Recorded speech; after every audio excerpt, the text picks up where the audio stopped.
دنیا کے اندر کچھ لوگوں پر مشکلات آتی ہیں. جب کوئی آدمی مشکل میں ہوتا ہے تو کچھ لوگ اس کا فائدہ بھی اٹھانا شروع کر دیتے ہیں. شاید دنیا میں اتنا سخت گیر آدمی کوئی نہ ہو، شاید دنیا کے اندر اتنا شقی القلب شخص کوئی نہ ہو کہ جو کسی کی مجبوری کا فائدہ اٹھانے لگے، جو کسی کی تکلیف کا فائدہ اٹھانے لگے. جنہیں آتا نہیں دنیا میں کوئی فن تم ہو، اور بیچ کھاتے ہیں جو بزرگوں کا کفن تم ہو.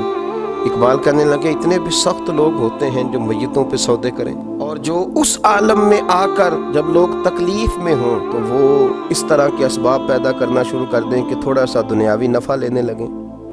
ہمارے ملک کے اندر جب مصائب، آلام، پریشانیاں گھر جاتی ہیں تو کچھ لوگ ذخیرہ اندوزی شروع کر دیتے ہیں.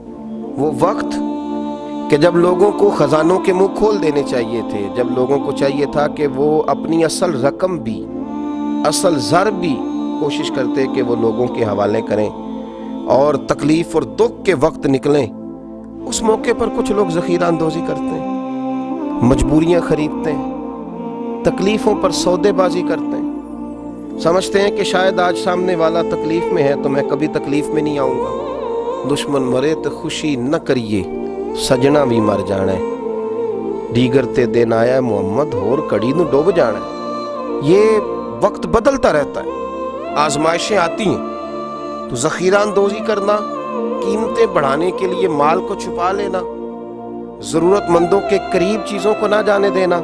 حضرت عمر ابن خطاب رضی اللہ تعالیٰ عنہ بیان کرتے ہیں کہ رسول اللہ صلی اللہ علیہ وسلم نے فرمایا ذخیرہ اندوزی کرنے والا ملعون ہے، لعنتی ہے وہ شخص جو ذخیرہ اندوزی کرے. سنن ابن ماجہ کے اندر یہ حدیث موجود ہے، فرمایا ملعون ہے وہ شخص کہ لوگوں کو ضرورت ہے اور یہ صرف نفع بڑھانے کے لیے ذخیرہ اندوزی کر رہا ہے، اللہ سے نہیں ڈرتا. حضرت سیدنا عثمان غنی رضی اللہ تعالیٰ عنہ کا بہت سارا مال واپس آیا.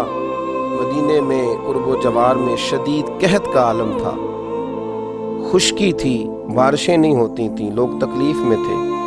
تو آپ کے 10 سے زیادہ اونٹ غلے کے بھرے ہوئے آئے. حضرت عثمان غنی رضی اللہ تعالیٰ عنہ کا جب مال پہنچا، لوگوں کو پتہ چلا تو وہ جو تاجر تھے جن کو پتا تھا کہ آج کل ہم مہنگی قیمت میں خرید کر ڈبل قیمت میں بھی بیچ سکیں گے، وہ پہنچ گئے. کہنے لگے کہ سنا ہے آپ کا مال آ گیا ہے. آپ کو پتا ہے نا ہمارے ہاں بلیک میں چیزیں خرید کے پھر بلیک میں بیچنی شروع کر دی جاتی ہیں. یہ وہ لوگ ہوتے ہیں جو بڑے سخت گیر ہو جاتے ہیں، جو اپنے دل سے وہ ساری چیزیں دور کر لیتے ہیں جہاں انسانیت جنم لیتی ہے، جہاں محبت جنم لیتی ہے، جہاں انسانوں کا دکھ پایا جاتا ہے. یہ تو پتہ نہیں کہاں پہنچ جاتے ہیں. تو بہت سارے لوگ حضرت عثمان غنی رضی اللہ تعالیٰ عنہ کے پاس بہت سارے تاجر آئے اور انہوں نے آ کر کے کہا کہ سنا ہے آپ کا مال آیا ہے تو ہم ڈبل قیمت میں آپ کا مال خریدنا چاہتے ہیں. حضرت عثمان غنی رضی اللہ تعالیٰ عنہ فرمانے لگے مجھے تو زیادہ نفع مل رہا ہے. انہوں نے کہا 3 گنا لے لیجئے.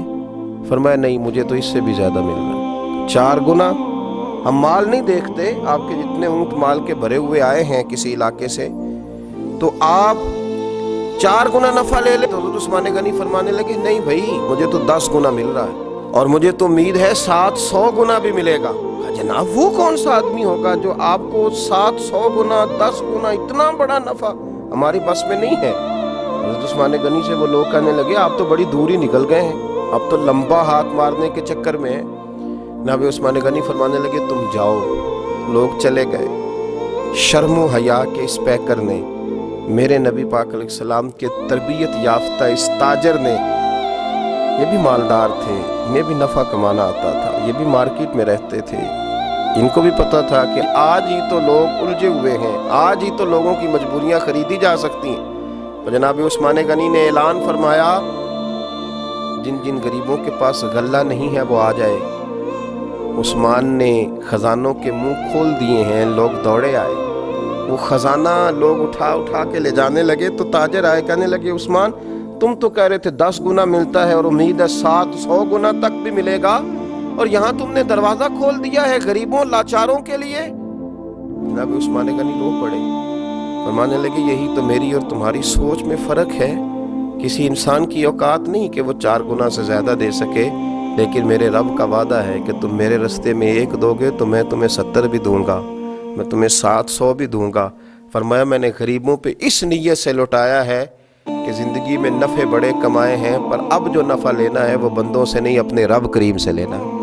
آپ ذخیرہ اندوزی کر رہے ہیں، آپ لوگوں کی مجبوریوں کو خرید رہے ہیں۔ آؤ پلٹ کے آؤ، ساری زندگی لوگوں سے تجارت کی، جب لوگ مجبور ہوں، تکلیف میں ہوں، تو پھر ایک دفعہ اپنے رب سے بھی تجارت کر کے دیکھو، اپنے مالک سے بھی تجارت کر کے دیکھو۔